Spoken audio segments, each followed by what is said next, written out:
มาไปซื้อแล้วเออแม่สิมักอยู่บ่นี่เนาะเงิน50,000พ่อบุญเอาหายบ่ได้กินหยังบ่โอ้เอามาตั้งเฉย ซื้อเอา ซื้อเอาไม่พอยเอาให้มึงคือมีเงินซื้อ เงินพ่อบุญเอาให้ มาตั้งเฉย พ่อบุญนะ อืม พ่อบุญมาดิเอาบริการบุ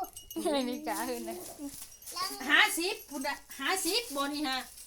โกเสะเอียงเอาให้50มึงไปซื้อเกิบบ่โอ้มึงหันบ่ได้กินบ่ขนมพี่ลิฟมาลูก อันนี้ก็บ่แม่นนั่นเนี่ยคู่ละ50พุ่นบ่ คู่ตัวได้นั่ง คู่50เบิดเลยเงินน่ะจบแต่เกิบ เลยบ่ได้กินหยัง กะดีเด้อหูจักความ กูจักความเนาะ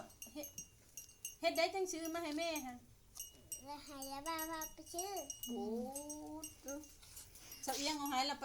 พาให้น้าบ่าวพาไปซื้อบ่งามเนาะพี่ จั นึ ก ก ความเนาะได้เงินไปซื้อ โอ้เนาะว่าแม่บ่มีเกิบ ได้ทำไม่เท่าเห็นชื่อให้ เสียฉันไม่เท่า ไม่เท่า นี่ เงินซื้อให้ เงินเบิด เงินเบิดบ่ แล้วแพงแต่แม่บ่แพงแม่ อ้าวขอบใจพ่อบุญ ขอบใจเด้อ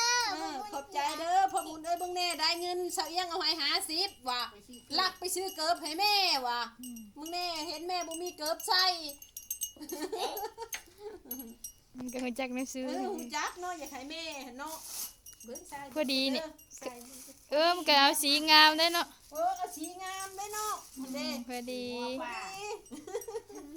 คือหนาอยู่ไอ้เกิบตัวนี้เนาะ นาได้อย่างแม่มันก็ยังหูจักซื้อมึงกว่า มันบ่ได้ชอดได้มันหนาได้บ่แม่เกิบกูฮะ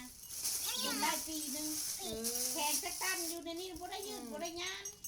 ขอบใจพ่อบุญเด้อนี่ล่ะน้องพักมาให้นางเอียงกับนางเอียงเอาให้ร้านว่าร้านไปซื้อเกิบมาให้ใส่ว่าพ่อบุญเอ้ยนี่ขอบมุกขอบใจหลายบุมีเกิบใส่ว่าลูกพอไปซื้อให้ซัก อีแม่น่ะเพิ่นบ่เอาเพิ่นให้ไปซื้อ เอารถไปหาหมอ ไว้ให้ไปหาหมออีแม่ค่ะ ที่แรกคิดว่าเอาหายแล้วว่าสิไปซื้อขนมเขาก็ว่ามันสิไปซื้อขนมบ่ได้ว่าสิไปซื้อเกิบว่ะ เออ ให้น้าบ่าวยังดีได้ไปซื้อก็ได้ ค่ะไป เอาเมียนให้ลูกไปหาหมอไปต่อ ข ยา อบใจเด้อพ่อบุญเลย แง่ ว้าวมีเงินให้โอ้ย มีน้ำบ่แม่ งามลูกเอ้ย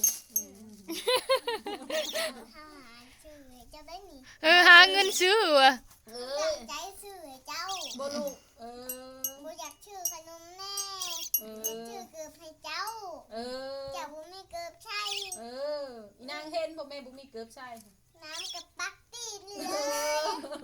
ไปเพียงจังน้ำปักตีน ไปหากระดอกกระเจียวมันกะมันปักตีน เจ้า ขอบ บุ ใจ มี เด้ เกิ อบ เจ้าบุมีเกิบหลาย ขอบใจลูกขอ เจ้า บใจ มีเกิบหลาย อืม ๆมันสวยงาม เอาพี่น้องกราบขอบคุณหลายๆเนาะผู้ใหญ่ใจดีอยู่ทางประเทศอเมริกาเพิ่นก็ส่งเงินมาให้แล้วก็น้องเอียงก็ได้แบ่งให้ร้านหน่อยนำเนาะแล้วก็เลยร้านหน่อยก็เลยแบบว่าบ่ซื้อแนวบ่ซื้อขนมกินทุกคนเราสิไปซื้อเกิบให้แม่ว่าซั่นแล้วก็อันไปซื้อเกิบมาให้แม่ทุกคนโอ้สุดยอดเก่ง เก่งเนาะคุณเนาะ เก่งนะคุณบ๊ายบายเพื่อนลูก บ๊ายบาย เข้าใจหลายๆเด้อที่สนับสนุน ยกมือแน่ขอบใจเพื่อนค่ะ